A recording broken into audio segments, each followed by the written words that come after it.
When one heart stops, It's just been a miracle from day one. another heart beats. 12-year-old Abby Doman knows the blessing of new life.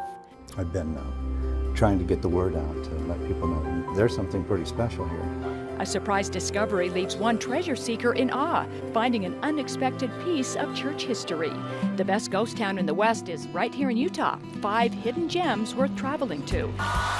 Plus a gathering of saints in Sweden. Hundreds come together for a big Scandinavian celebration.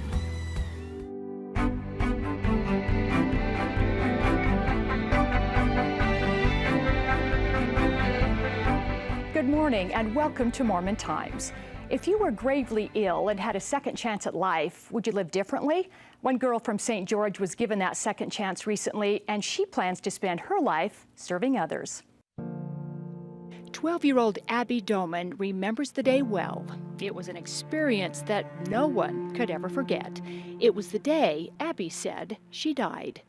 It was like a movie, and he showed me, we were standing in the field, and he asked me if I wanted to go back or not.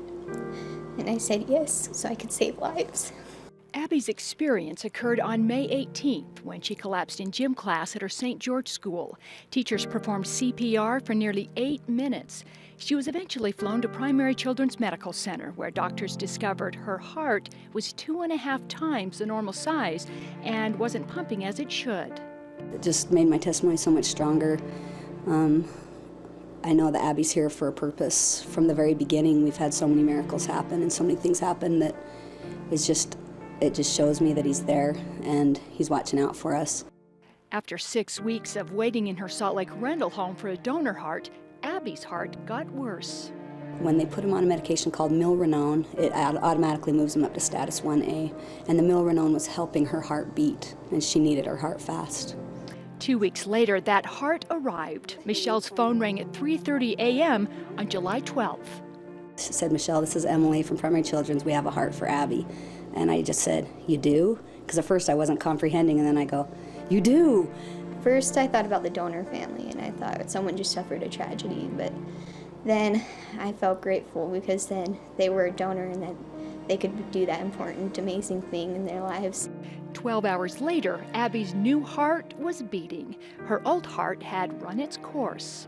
After the heart transplant, the doctors, they came and they said that my heart was just sitting there. The lungs were moving it back and forth. It wasn't really doing anything. Abby's kitchen table is now filled with medication. To fend off infection and any chance of rejection, Abby takes dozens of pills every day. 43 pills a day, 315 a week. A small price to pay, they say. For the next few months, Abby will remain in Salt Lake and close to her doctors. If all goes as planned, she'll then return to St. George and return to school. After all, she said, she was given a second chance, a chance to return here and make a difference. I'm so grateful that he gave me that choice and that I can come back and help everybody. And I'm just so grateful. What an inspiration. Thank you, Abby.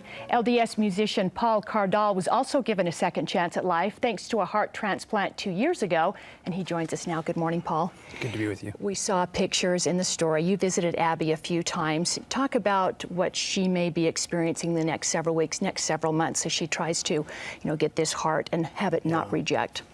The first thing about Abby is she's got such amazing support.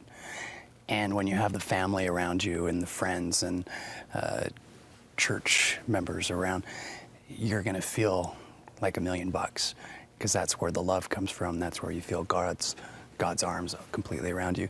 She's going to have to learn to take her medication. She's a teenager, and that was one of the hard things I had to do, was learn to take my medicine, because you feel so good, and yet, it's just like a lifelong process, right? You take it the rest of your life. It's just like all of us eating well and making sure that we get the right nutrition into our bodies. She's got to take her medicine. She's got to worry about infection, germs, because really it's not supposed to be in that body.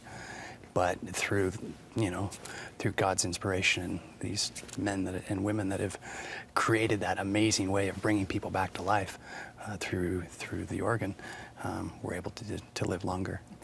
One of the amazing parts of that story was when this 12-year-old girl, Abby, says her first thought when she heard there was a heart available was towards the donor family. Can you talk about your experience as far as your family is celebrating and another family is grieving? Right. How difficult was that? It was one of the hardest things I had to go through, was trying to accept the fact that somebody was going to die, and that from their death I would be able to live a little longer. But ultimately, for this audience who understands, it was the sacrifice of Jesus Christ. He died so that we might all live forever. And so I look at my donor, and Abby was concerned about that donor, but through their selfless act of signing up to be an organ donor, my life's been extended. My daughter has a father. My wife has a husband for a little bit longer. But you know, ultimately we all go. But we have this amazing power now to kind of bring us back from a bad predicament. Yeah, it is absolutely miraculous. Paul Cardall, thank you so much for sharing your story, and our best to you and Abby in the years to come. You're welcome. Thank you. Up next, a treasure hunter's dream.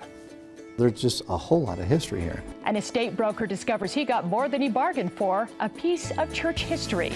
And uncover your own treasure, 5 historical hotspots worth visiting in southern Utah.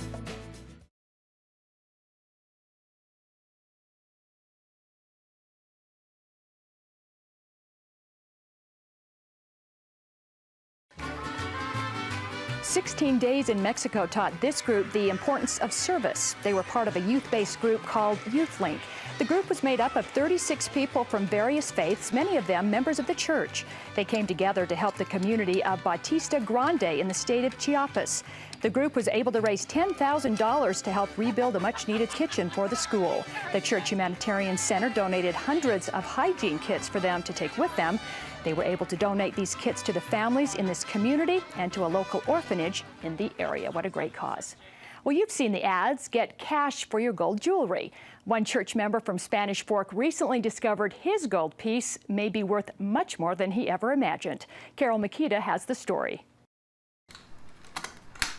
David Davis paid less than $5 at a garage sale for this silver box. But what's inside is more than worth its weight in gold. At that point, I was dumbfounded. That's a 1900 Ivor Johnson track bike. Davis loves to collect antiques like these bicycles in his Spanish Fork garage. But nothing may ever match the find he made in a home in central Utah. He works part-time for a friend who buys silver and gold. We went downstairs in the basement, and they had a safe there. And they had coins, and they had a whole bunch more watches and knives and just all kinds of things. And I knew right away that there was some value in the watches. And so I was kind of writing down some numbers and determining how much I was going to be willing to offer them. Davis's offer was double what this family had hoped for. When he returned home and inspected his purchase more closely, he realized he had hit the jackpot. He first opened this gold watch. I just started looking at it, and I noticed there was an inscription on the outer edge of the watch. And I mispronounced it at first. I said, "Violet M. Kimball's watch, presented to H. M. Whitney by her father, H. C. Kimball, October 24th, 1867. And my wife said, "Do you mean Vilate? How's it spelled?" And I said, V-I-L-A-T-E. She said, "I've just been reading about Vilate. That's Heber C. Kimball's wife." And I about fell over. And I said, "Well, what's H.M.?" And she said, "That's Helen Marr Whitney. That's the daughter of Heber and Vilate." I was stunned. Good heavens, is it possible that this could be his watch? But Davis's luck was just beginning. He had purchased a second watch made of pure silver. I picked this up and I first looked at this cartouche that had what at first I could only read the R. And I turned it over and I saw the Deseret emblem and the logo and whatnot. And oh my word. This has got to be special. Then, upon closer inspection, Davis saw a W before the R, and inside was the full name, Willard Richards, a member of the Quorum of the 12 Apostles and personal secretary to the prophet Joseph Smith. I said, this stuff doesn't happen to me. How could there be two watches in the same group? Davis calls the whole ordeal a miracle for both parties. Davis has struggled financially due to poor health and unemployment, and the family he purchased from had a tax debt that needed immediate payment. And she told me that she had been praying about it and had gone to the temple, and next thing she knows, I'm knocking at her door. I firmly believe that God made me, or had me go down there and knock on that door that day and discover these things. I love the gospel, and I love the history of the church, and this is it's just so much, so meaningful. And to be able to have something like that, and it's me that found it. Just a magnificent miracle, I think. For Mormon Times, this is Carol Makita. Thank you, Carol. By the way, both watches have been authenticated by the church, and though Davis doesn't yet know the exact value of both timepieces, he said the last watch with a connection to Joseph Smith sold for $200,000. Coming up next, take a trip to the past. Travel to one of the most popular ghost towns in the West. Find out where it is, plus 4 more historical hotspots worth visiting. But first, it's time to highlight some of our missionaries serving in the field. If you want us to feature a missionary you know, please send a picture to MormonTimes@ksl.com. We'll be right back.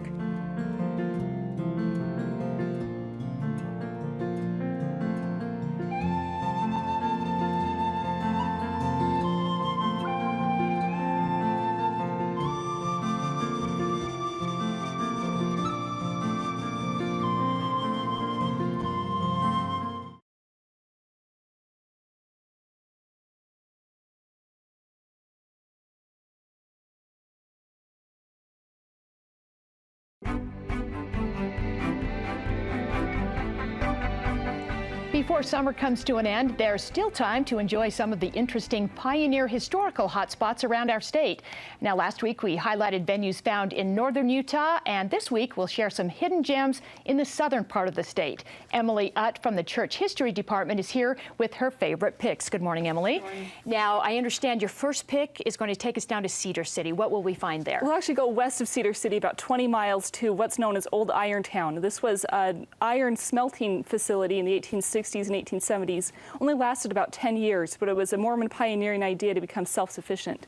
And you can go down and you can see ruins. They have some historic markers and an old beehive kiln. So if you like ruins and archaeology, this is definitely the spot to go get a glimpse of Mormon pioneer past. How big would this area be, and is it easy to find? It is pretty easy to find. It's about maybe 5 or 6 acres total. It's just a little area, but there are markers all the way coming out of Cedar City, and then the turnoff to go on the dirt road to go down to the state park. Okay, great. Second one, I understand this was a real difficult area for the Mormon pioneers to settle. Why is that? This area is called Hole in the Rock. This is in the southeast corner of the state, near the town of Bluff, and it was pretty difficult to get to. They could either go all the way around for several thousand miles, or they could go straight down the face into the Colorado River. So it's only about a quarter of a mile, but you have to go straight downhill. So they had to cut into the rock, lower their wagons down by rope, so they go settle this little small place. And you can go see the remnants of those rocks that they had to cut into, as well as their restored fort in the town of Bluff. Well, that would have been difficult to get through that rock. Any idea how long it took them?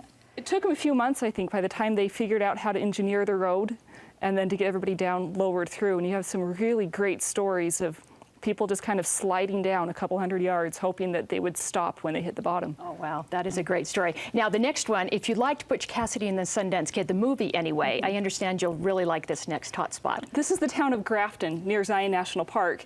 And it actually is an old Mormon town. It was started as part of Southern Utah's cotton mission in the 1850s. And then the town site had to be moved because of flooding. And then by about 1920, it had pretty much been abandoned, which then became a really great movie set. But in Grafton, you get a glimpse of what pioneer life was like in the 1850s and 60s and what it meant to answer a mission call to a place that nobody really wanted to go. Really? No one wanted to go there, except Robert Redford. Yeah. Do you know how much of that movie was shot there? Do you know? No, I'm not sure. I think a couple of the landscape scenes where you can see the red cliffs behind, and there's a schoolhouse there that's pretty famous for its place in that movie. Now, I'm real curious about this next one, because you say part of this, a portion of this area is called Little Denmark. Why is that? Well, this area is part of what's called the Mormon Pioneer National Heritage Area, and it's an idea to really capture the pioneer spirit of Utah, and it's basically Highway 89 from about Manti to about Kanab. And the part I like best is called Little Denmark, because this is Sanpete County, and this is where a lot of Scandinavian people settled in the 1850s, 60s, and 70s. And so as you travel through this area, especially near Manti, you can see old homes, some meeting houses, some public buildings, and see what life was like for a pioneer. In places, in big cities, this has largely disappeared. But if you travel down Highway 89 in this heritage area, you get a glimpse of a largely disappeared way of life that people are still living and working through. Very interesting. Is that an easy place to find? Yeah, it's just you take Highway 89, you can start kind of in the Mount Pleasant area and just go as far south as you want to go. The entire area is it. Finally, the Daughters of Utah Pioneers museums. I didn't know there were so many. Most people are aware that there's a big museum here in Salt Lake City. Right, the one, but there's actually over 80 small museums in little Mormon towns everywhere through Utah. There's really great ones in Parowan and St. George. Pretty much any small town you're going to stop in, you're going to find a DUP museum. And they're really just fascinating, odd little places. They have some really great artifacts to talk about pioneers. But yeah, what kind of artifacts? What would we see? You're going to find themes of everyday life. You're going to see the remnants of these people's lives that lived in those areas. And you're going to see some of the woodworking tools, for example, that were used to build the St. George Temple are on exhibit in those little small museums. I always like to stop and ask the volunteer at the front desk what their favorite artifact is, because they will always have a story to tell. So who runs these museums? These museums are run by the Daughters of Utah Pioneers, and each little camp can have their own museum. So they're run locally and staffed locally, and they're free, but I'm sure they'd be willing to take donations to keep them open and running. And they're usually also in really great old Mormon buildings. Okay. Well. Emily, thanks so much. Still time to visit these places. Thanks for sharing today. Yep. Appreciate it. Coming up next, hundreds of young single adults gather for a big Scandinavian celebration in Sweden. And uplifting media available 24/7 on your television set, a newer technology that puts you in control of the programming in your home.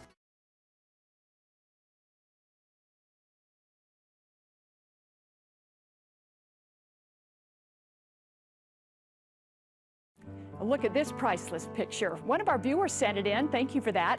We love hearing from you. If you've got a great story idea or a picture you want to share with us, email us at mormontimes@ksl.com. Young single adults comprise one of the largest growing demographics in the church. Hundreds of those recently gathered for a big celebration in Sweden.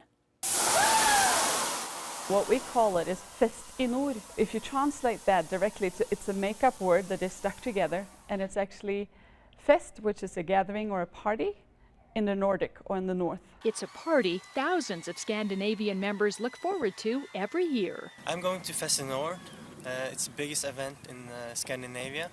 I'm really looking forward to it. It's literally a party. Everybody goes there and loves it. The party originated in Sweden in 1966, and it's grown every year since. The goal is to get the young single adults from the Scandinavian countries to gather and gain strength from each other's testimonies. The conference rotates countries every year, including Norway, Finland, and Denmark. Cecilia Lundgren, a professional golfer on the Women's European Tour and convert to the church, is this year's keynote speaker. They wanted to gather the young single adults from around Scandinavia. We don't have as many members as you have here. And so we wanted to gather the ones that we had just to get acquainted, get to know each other, just meet new people, have fun together, learn from each other. I always go, and I always encourage people to go, because that's the only place where you can find someone who you can connect with spiritually. Because here in Norway, it's really hard to find people who focus on God and focus on Christ. And we need that in our lives. This year's theme is Attitude is Everything, something Lundgren can relate to. And hopefully we can influence the youth and the young single adults at this conference that attitude is everything, help them to stand up, dare to be who they are, and stand for the gospel and what they believe. So I'm just excited to be a part of it. And Cecilia Lundgren joins us now via Skype from Sweden. Tell us, I know, Cici, that you are a convert to the church. How is it to be a member in Norway? What's the church like there? You know what, the church is great. We do not have a lot of members, and I know that many think it's hard to grow up in a country where it's not a God-fearing country, yet we do, when you're a convert, I think our testimony is strong, it's deep, and we have a great conviction to do what is right. So I think us that are members, we're excited to be members, and of course praying to get more members. So I'm loving being a member in Norway, absolutely. Now, I know you were the keynote speaker, as we talked about in the story. Tell us about the event. How did it go, and how many people came? Well, it was so fantastic. There was at least 600-700 youth there, and I really enjoyed speaking to them. Being one of their own, being a Scandinavian, I'm always been proud to be. And when I met them and connected with them through the speech that I gave or the talk that I held, it was so fun to feel of their excitement to be there, to learn, to understand that even though, yes, I might be a professional golfer, I might have had not the most traditional upbringing, I still made it and I could still make a difference. And I think it was really fun to meet all of them individually, because after we're finished with the opening ceremony and my presentation, I had a lot of them come up to me individually, sharing their stories and say, hey, it was so great to hear your story because I've had the same experience. And many people just came up and said, hey, it was great to know that we have professional golfers as a member. So I really enjoyed it. It was great to see so many LDS youth together because there's not so many of us. And yeah, it was fantastic. It was fantastic to see them and to feel their great spirit and their excitement to be members. Well, Cecilia Lundgren, thanks so much for joining us today, and our best to you and the members back there in Norway. Thank you so much. It was a pleasure. Thank you. Well, we go from Skype to another form of newer technology. Have you heard of the Roku box?